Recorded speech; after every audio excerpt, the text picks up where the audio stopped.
الخير على حضراتكم. انا النهارده هعمل لكم فيديو بخصوص مشكله انا كنت بواجهها في التلاجة عندي. المشكله دي حلها سهل جدا وبسيط، فانا قلت اشارككم بحيث لو حد عنده نفس المشكله ما يحتاجش ان هو يجيب التوكيل ويجيب حد ويعملها له وتكلفه كتير. انا كان عندي مشكله ان في ميه بتنزل من هنا، زي ما انتوا شايفين كده، في ميه بتنزل من هنا. فلما سألت عليها قالوا لي ده بيكون سببه ان الماسوره بتاعه الصرف، الماسوره اللي من فوق هنا بتاعه الديب فريزر بتكون مسدوده بسبب الشوائب، بسبب وساخه بتنزل فيها.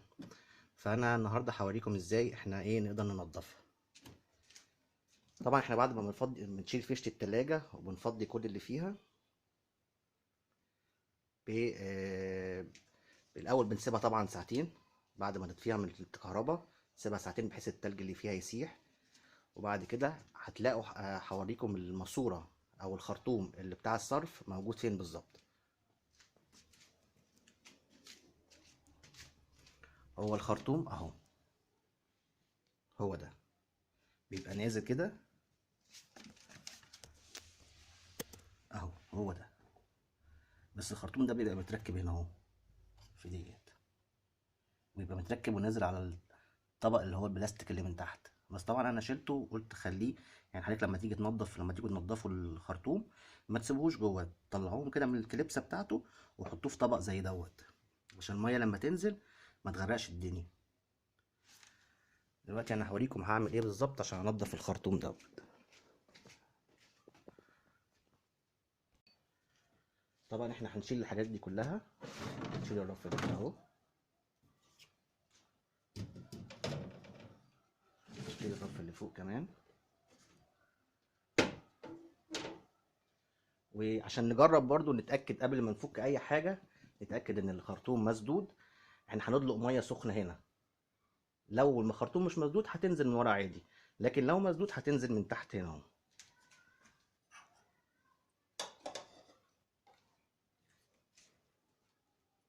ندلق مية،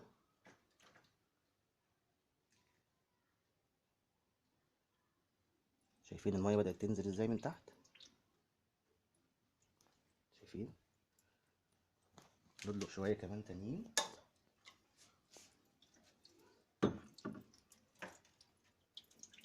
شايفين؟ ده عشان الخرطوم اللي ورا مسدود.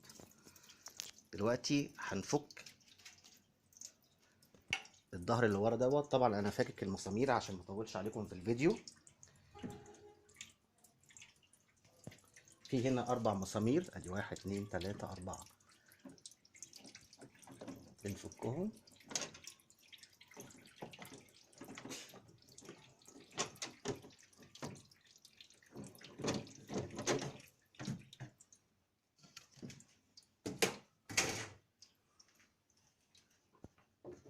اتنين تانيين من تحت.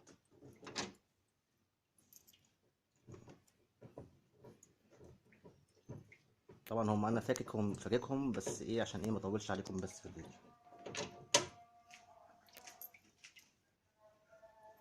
طبعا المسامير دي نخلي بالنا منها، لازم نشيلها في حته عشان دي مهمه جدا. المسامير دي ما ينفعش تضيع مننا. ده الوش الاولاني وده الوش التاني.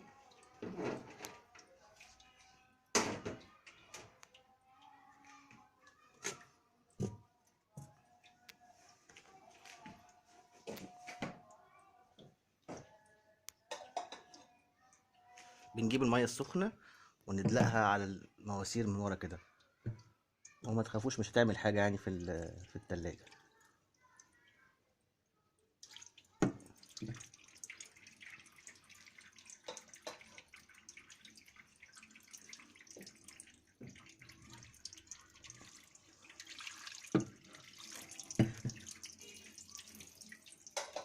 بصوا هتلاقوا الميه كلها نازله من تحت ازاي. شايفين انا بدلوها عشان الماسوره لسه مسدوده. هوريكم دلوقتي هنسلك الماسوره برضو ازاي. عشان نسلك بقى الماسوره احنا بنجيب سلك يكون جامد شويه كده، وهننزله نسلك بيه الماسوره. فهنجيب السلكه دي كده وهتنضف بيها من تحت كده هنا، لو في اي حاجه لازقه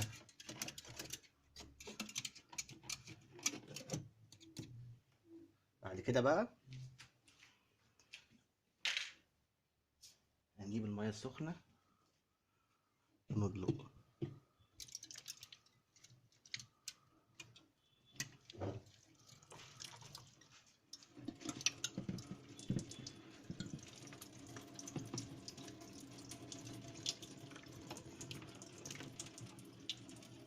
احنا لازم نقعد ندلق ميه لغايه ما تسلك من ورا الماسوره. دلوقتي انا بدلق ميه سخنه، وهوريكم المكان اللي فيه المخرج بتاع الخرطوم. هو بس النور مش عايز يولع، بولع لكم النور عشان تبقى الدنيا واضحه. بصوا هي الفتحه اهي. ثانيه واحده اولع لكم النور اهو. الفتحه اهي من تحت اهي، دي اللي بينزل منها الميه في الخرطوم عشان ما ينزلش جوه التلاجة. سخنه. دلوقتي انا بدلق ميه سخنه. بص هتلاقوا الميه لسه بتنقط من تحت هنا، ده لان ورا هتلاقوا الخرطوم مسدود، الميه لسه ما نزلتش منه.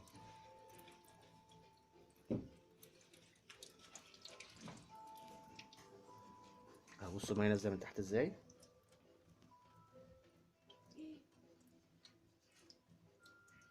هنيجي نلف من ورا. بصوا لسه الميه ما نزلتش من الخرطوم، يعني هي بدات ايه تنقط، يعني بدا الخرطوم يفتح. طبعا المفروض الميه تنزل اكتر من كده واسرع من كده. بصوا الوساخه اللي نازله قد ايه، دي اللي سادة الخرطوم وهي اللي بتنزل ميه جوه التلاجة.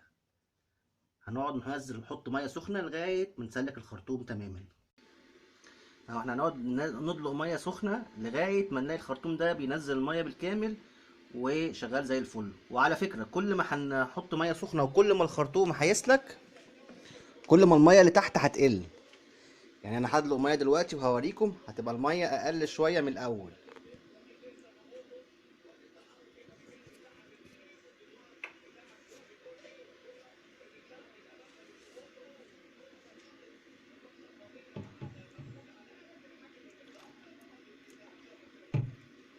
بصوا كده تحت هتلاقوا ايه، الميه نوعا ما الان بدات تقل شويه، ده عشان الخرطوم من ورا بدأ ايه بدأ يسلك.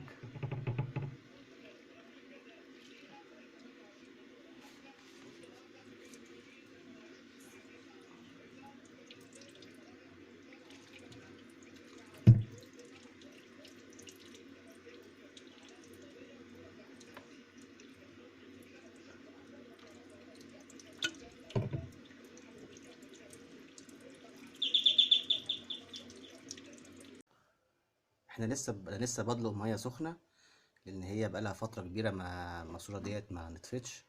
فحتى هوريكم الشوائب والحاجات اللي نازله منها شكلها ايه. بصوا شايفين قد ايه. هحاول اقرب لكم عشان تشوفوا. في نقطه كمان عايز اقول لكم عليها، واحنا بندلق ميه سخنه في ورا هنا هتلاقوا في كليبسات محطوطه في الخرطوم. دي الخرطوم اهو، في كليبس هنا، والمفروض هتلاقوا الخرطوم بيطلع لفوق والكليبس التاني هيبقى فوق. شايفين الخرم؟ انا فتحت فكيت المسمار بتاعه ونزلت الخرطوم لتحت سحبته، لان الكيرف ده لما كان عامل كده وطالع لفوق ونازل كان بيصعب موضوع تسليك الماسوره. المايه كانت بتتعلق في الحته دي. فلو عرفت تفكوا المسمار ده وتنزلوا الخرطوم تحت بحيث ان هو يبقى خط مستقيم زي كده بالظبط اهو، عشان لما يدلق الميه تنزل على طول وتنضف الايه الخرطوم. انا هوريكم دلوقتي لما هندلق ميه هيبقى الوضع مختلف تماما عن الاول. دلوقتي انا هدلق ميه سخنه وهنشوف ايه الوضع هيبقى افضل بكتير من الاول. بصوا تحت كده هنا مفيش اي ميه خالص نازله. ندلق ميه تاني. بصوا هنا مفيش اي ميه بتنزل، ده كده معناه ان الماسوره ورا سلكت. هنروح نبص كده عليها من ورا. هدلق لكم ميه برضو تاني وتشوفوا الميه نازله من الخرطوم.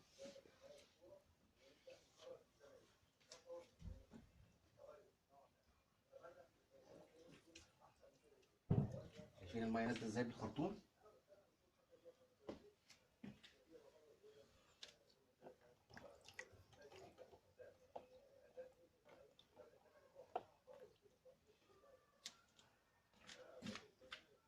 ندلق ميه تاني.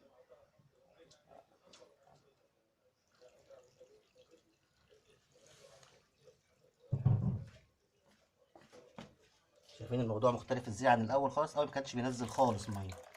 بصوا دلوقتي الوضع مختلف تماما. دلوقتي انا هدلق ميه تاني، عشان بحيث احنا لازم ندلق ميه سخنه لغايه ما الميه اللي تنزل من الخرطوم ورا تبقى بيضه. البيضه دي معناها ان الخرطوم خلاص سلك ونضف. فدلوقتي انا هدلق ميه وهوريكم الميه نازله شكلها ايه.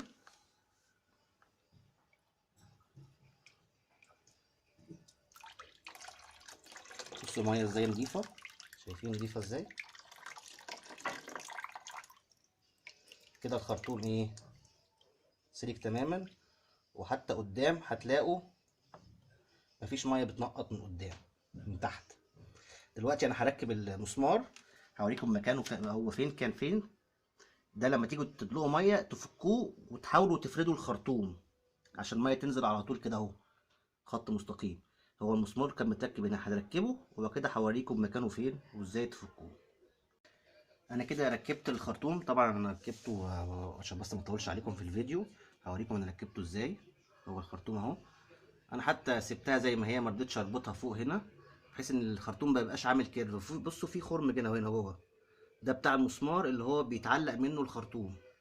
بس انا ما رضيتش اربطه وسبته كده اهو، عشان تبقى ايه، لما اي حاجه تنزل تبقى سالكه على طول، مفيش حاجه توقفها. المفروض ان الخرطوم بصوا بيتركب في الكليبسه اللي جوه دي، اللي هي ديت، بيتركب جواها وبينزل في الايه، في الطبق اللي تحت ده، عشان لو اي ميه نزلت تنزل في الطبق اللي تحت ده. احنا دلوقتي كده خلصنا ونضفنا الخرطوم وكل حاجه. هنركب بقى نركب الحاجات اللي جوه التلاجة.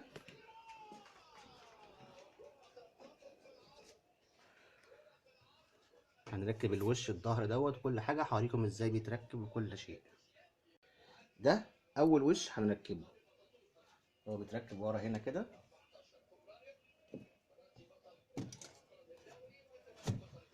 اهو، كده اهو.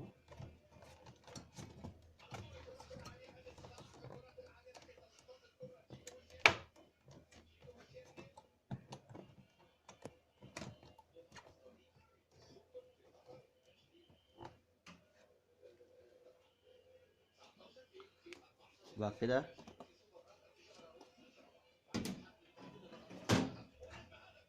بنركب الظهر ده الاول قبل التاني. يبقى الحاجات دي بتبقى من جوه كده اهو.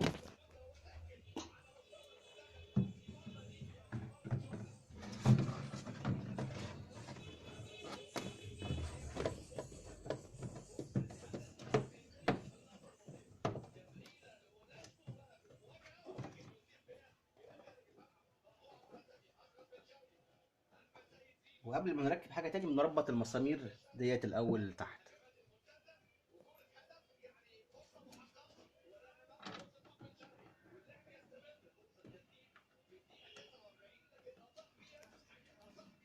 دلوقتي احنا ركبنا الوش دوت، ده هو بيتركب بمسمارين، مسمار هنا ومسمار هنا. بعد كده هناخد بقى الوش اللي فوقيه،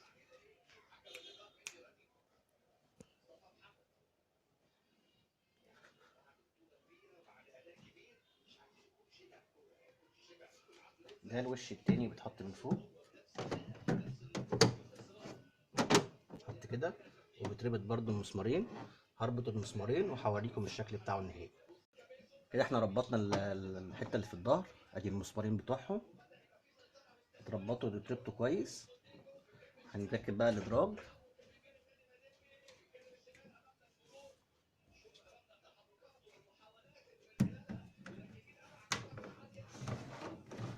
ده الدرج اللي من تحت.